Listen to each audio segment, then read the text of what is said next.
은퇴를 준비하거나 은퇴한 후 외로울까봐, 잊힐까봐 여기저기 모임에 더 열심히 나가고 계신가요? 그 부지런함이 오히려 당신을 훨씬 더 외롭게 만들 수 있다는 사실 알고 계셨나요? 정말 충격적이죠. 우리는 좋은 관계가 치매를 예방한다고 알고 있는데 사실은 그 반대일 수 있다는 겁니다. 오늘 저는 그 누구도 알려주지 않았던 이 무서운 진실과 그 해법에 대해 이야기하려 합니다.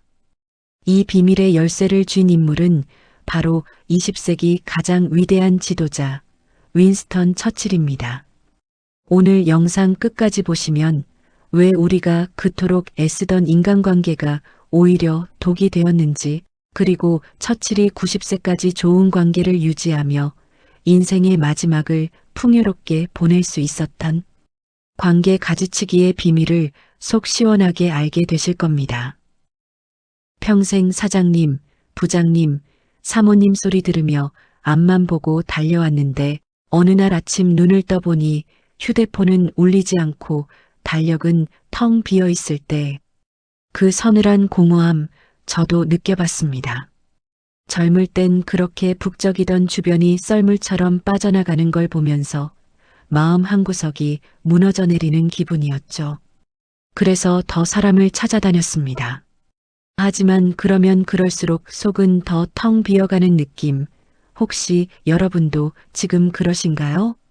바로 그때 저는 윈스턴 처칠의 책을 읽고 거대한 망치로 머리를 맞은 듯한 깨달음을 얻었습니다. 그는 불굴의 정치가이기 이전에 우리처럼 관계 속에서 상처받고 고독했지만 결국 그것을 완벽하게 극복해낸 현자였습니다. 오늘 우리가 배울 처칠식 인간관계 정리법의 핵심은 딱 세 가지입니다. 첫째, 모든 관계의 시작인 나 자신과 온전히 만나는 법. 둘째, 내 인생을 단단히 지탱해줄 단 한 사람을 알아보는 법. 그리고 마지막으로 내 영혼을 갉아먹는 관계를 내 손으로 우아하게 끊어내는 법입니다. 이 세 가지 비밀이 어떻게 우리의 뇌 건강과 직결되는지 잠시 후에 아주 자세히 제가 겪은 이야기와 함께 풀어드릴 테니 채널 고정해주세요. 이것은 단순한 관계 기술이 아니라 우리의 남은 인생을 평화와 건강으로 채우는 생존 전략입니다. 은퇴 후 갑자기 찾아오는 그 고립감, 겪어보지 않은 사람은 모릅니다. 세상의 중심에서 밀려나 투명 인간이 된 것 같은 기분. 처칠 역시 그랬습니다. 총리직에서 물러나 야인으로 지냈던 10년, 사람들은 그 시기를 광야 시절이라고 부릅니다. 이름만 들어도 얼마나 외롭고 혹독했을지 짐작이 가죠. 매일같이 문턱이 닳도록 찾아오던 사람들이 거짓말처럼 발길을 끊었을 때 그가 느꼈을 상실감은 상상조차 힘듭니다. 그런데 바로 여기서 첫 번째 거대한 반전이 시작됩니다. 처칠은 주저앉아 신세 한탄을 하거나 예전 인맥들에게 전화를 돌리며 자신을 기억해달라고 구걸하지 않았습니다. 오히려 그는 이 시간을 축복이라고 불렀습니다. 왜였을까요? 그는 런던의 소란을 떠나 켄트 지방의 차트웰 저택으로 들어갔습니다. 그리고는 붓을 들었죠.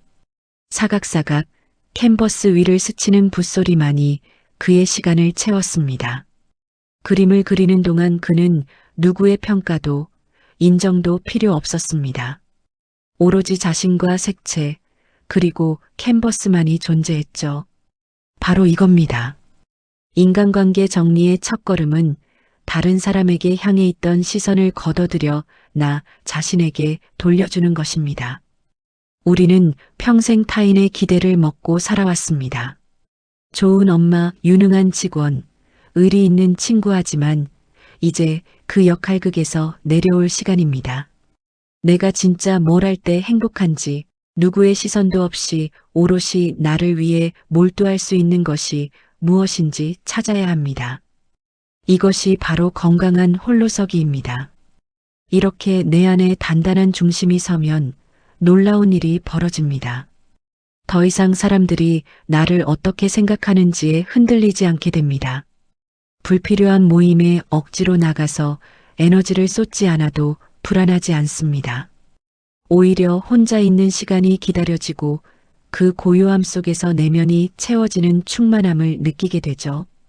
처칠의 광야 시절은 우리에게 말해줍니다.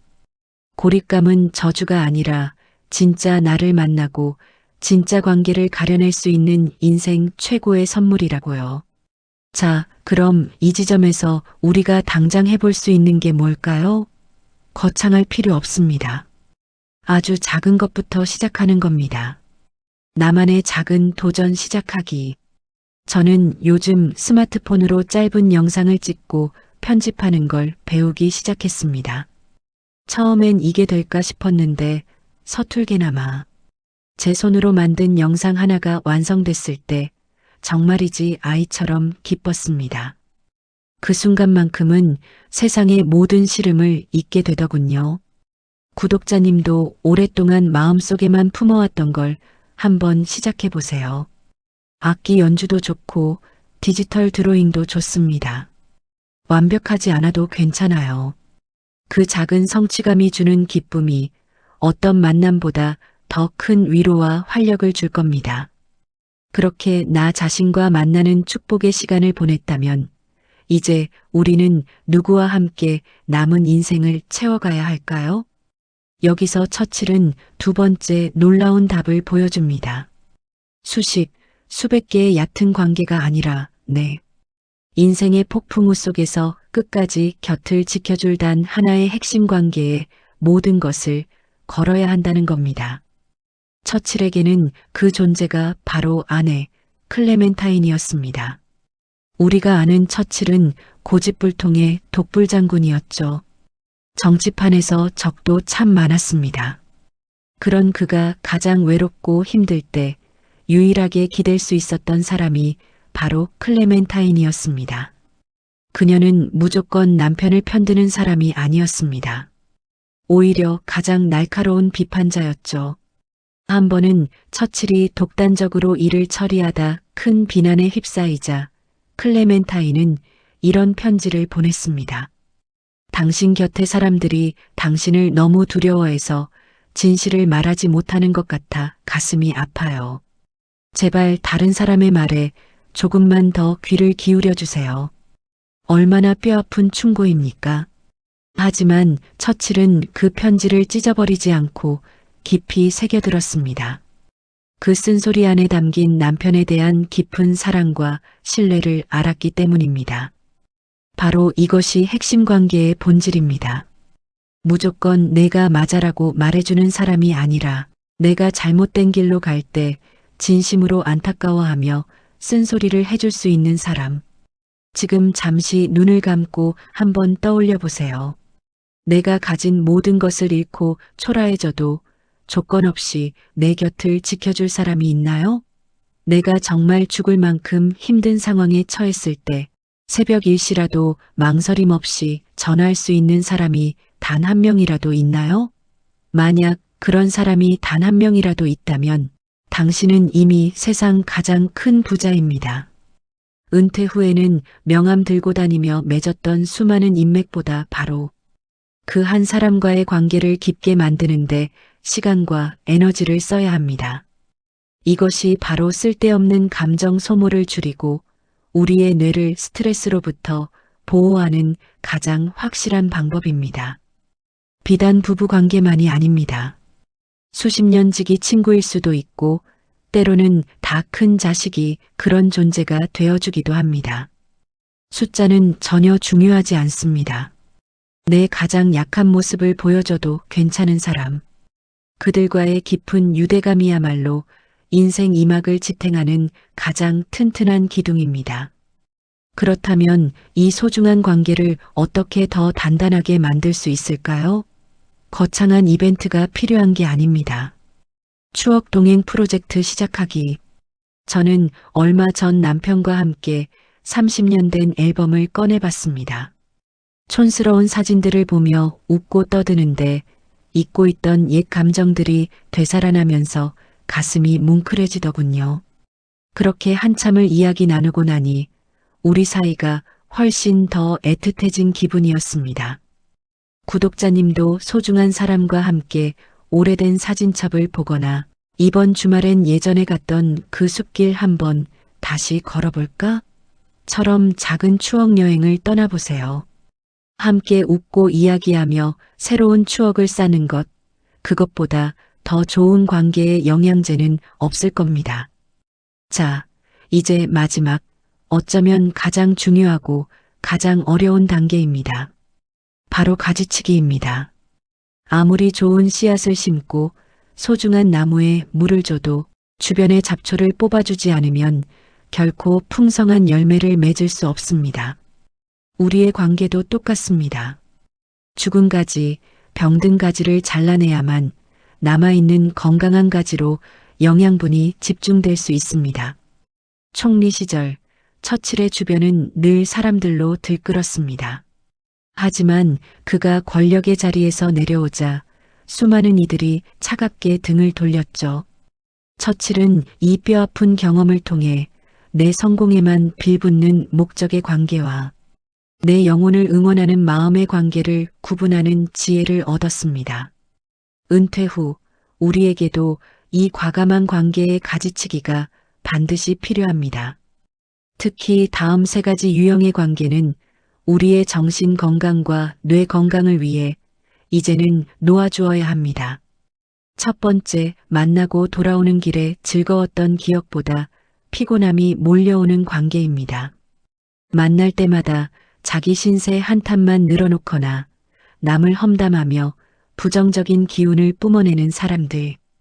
이런 만남은 내 감정을 그들의 쓰레기통으로 내어주는 것과 같습니다. 우리의 남은 귀한 시간을 이런 감정 소모에 더 이상 낭비해서는 안 됩니다. 두 번째, 나를 존중하지 않는 관계입니다. 내가 하는 말을 습관적으로 무시하고 내 생각이나 가치관을 함부로 깎아내리는 사람. 심지어 나를 자기 마음대로 조종하려는 사람이 있다면 더 이상 좋은 사람이 되기 위해 애쓸 필요가 없습니다. 진정한 관계는 서로를 동등하게 존중하는 토양 위에서만 자랄 수 있습니다. 세 번째, 더 이상 마음이 가지 않는데 과거의 인연이라는 이유만으로 의무감에 만나는 관계입니다. 이제는 공감대도 없고 대화도 겉도는 오래된 모임 같은 것들. 거절하지 못해서 혹은 나쁜 사람으로 보일까봐 억지로 끌고 가는 관계는 결국 나 자신을 서서히 병들게 합니다. 물론 하루아침에 무 자르듯 관계를 끊어내는 건 어렵습니다. 그럴 필요도 없고요. 처칠도 사람을 매정하게 내치진 않았습니다. 현명한 방법이 필요하죠. 거절하기 힘든 약속은 요즘 건강이 예전 같지 않아서 오래 있기는 힘드네라며 정중하게 빠져나오거나 만남의 횟수를 서서히 줄여나가는 겁니다. 자연스럽게 거리를 두는 거죠. 이렇게 불필요한 가지들을 쳐내고 나면 놀랍게도 마음에 새로운 공간이 생깁니다. 그 텅 빈 공간을 우리는 앞서 말한 핵심 관계와 나 자신을 위해 그리고 내 마음을 편안하게 해주는 새로운 인연을 위해 쓸 수 있습니다. 이것이 바로 인생 이막을 풍요롭게 만드는 관계의 재구성입니다. 우리를 지치게 하는 관계에서 벗어날 용기를 내는 것, 생각보다 어렵지 않습니다. 온라인 관심사 탐험으로 새 인연 찾기. 오프라인에서 불편한 만남에 끌려다니는 대신 집에서 편안하게 새로운 세상을 만나보세요. 저도 처음엔 망설였는데 요즘엔 고전 문학을 함께 읽고 토론하는 온라인 북클럽에 가입했습니다. 얼굴 한번 본 적 없는 사람들이지만 책 이야기를 나누다 보면 시간 가는 줄 모릅니다. 비슷한 관심사를 가진 사람들과 나누는 느슨하지만 유익한 관계. 이게 의외로 큰 즐거움과 위안을 주더군요. 그런데 이 관계의 재구성이 단순히 마음만 편하게 해주는 게 아니었습니다. 저는 처칠의 삶을 공부하며 마지막으로 정말 소름 돋는 사실 하나를 발견했습니다. 이것이 바로 우리의 건강 수명과 직결된 가장 강력한 비밀 무기였다는 겁니다. 처칠은 90세까지 살았습니다.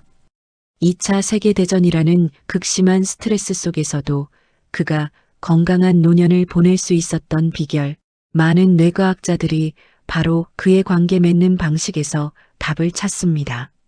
최신 뇌과학 연구는 명확하게 말합니다.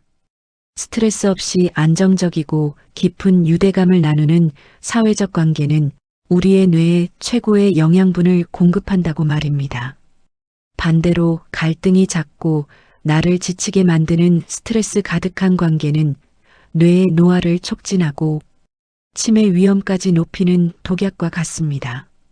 결국 처칠이 인생 후반부에 보여준 이 모든 과정은 가장 효과적인 뇌 건강 비법이었던 셈입니다. 불필요한 관계를 정리하며 감정의 낭비를 막고 소수의 핵심적인 사람들과 깊은 유대를 나누며 정서적 안정감을 얻었던 것. 이것이 바로 그의 뇌를 90세까지 맑고 건강하게 지켜준 진짜 비결이었습니다. 자, 그럼 오늘 배운 처칠의 지혜를 우리 삶에 어떻게 녹여낼 수 있을까요? 제가 마지막으로 3가지 실천 방법을 제안해 드립니다. 첫째, 나만의 오감 자극 시간을 만드세요. 처칠에게 차트웰 저택이 그랬듯 나에게 오롯이 집중할 수 있는 시간과 공간을 확보하는 겁니다. 저는 매일 아침 창가에 앉아 제가 직접 내린 커피 향을 맡으며 10분간 멍하니 창밖을 봅니다. 그 시간이 하루를 버티게 하는 힘이 되더군요. 이 시간만큼은 누구의 방해도 받지 않고 나 자신과 고요히 만나는 약속을 해보세요. 둘째, 핵심 인물 리스트를 작성해 보세요. 종이를 꺼내 내가 가장 힘들 때 전화할 수 있는 사람의 이름을 적어보는 겁니다. 아마 5손가락을 넘지 않을 수도 있습니다. 괜찮습니다. 숫자는 중요하지 않으니까요. 그리고 이번 주에는 그분에게 먼저 전화해서 따뜻한 밥 한 끼 사겠다고 말해보세요. 당신이 내 곁에 있어줘서 정말 고맙다는 진심을 표현하는 겁니다. 셋째, 거절 연습 노트를 써보는 겁니다. 마음이 불편했지만 거절하지 못했던 약속이나 부탁이 있었다면 자기 전에 간단하게 기록해 보세요. 그리고 다음엔 이렇게 말해봐야지 하고 소리내어 연습해 보는 겁니다. 미안하지만 그날은 선약이 있네하고요. 거절은 이기적인 게 아닙니다. 나의 소중한 에너지와 시간을 지키기 위한 나 자신에 대한 존중입니다. 윈스턴 처칠은 이런 말을 남겼습니다. 비관론자는 모든 기회에서 어려움을 찾아내고 낙관론자는 모든 어려움에서 기회를 찾아낸다. 은퇴 후 텅 빈 인간관계는 우리에게 거대한 어려움처럼 느껴집니다. 하지만 오늘 우리가 함께 나눈 처칠의 삶을 통해 보았듯이 이것은 불필요한 것들을 비워내고 내 인생에서 가장 보석 같은 것들로만 채울 수 있는 새로운 기회입니다. 더 이상 많은 사람에게 사랑받기 위해 애쓰지 마세요. 나를 지치게 하는 관계에 더는 마음 쓰지 마세요. 그저 내 곁에 소중한 사람들과의 시간을 온전히 즐기고 무엇보다 나 자신을 귀하게 아껴주는 시간을 충분히 가지시면 됩니다. 그것만으로도 우리의 인생 2막은 충분히 행복하고 풍요로울 수 있습니다.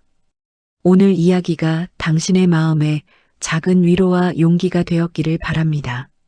당신이 겪었던 은퇴 후 인간관계에 대한 소중한 경험이나 지혜가 있다면 아래 댓글로 함께 나눠주세요. 당신의 이야기가 다른 누군가에게는 등불이 될 수 있습니다. 오늘 영상이 도움이 되셨다면 구독과 좋아요로 응원 부탁드립니다. 저는 다음 시간에도 당신의 인생 2막을 더욱 빛나게 할 좋은 이야기로 찾아뵙겠습니다. 감사합니다.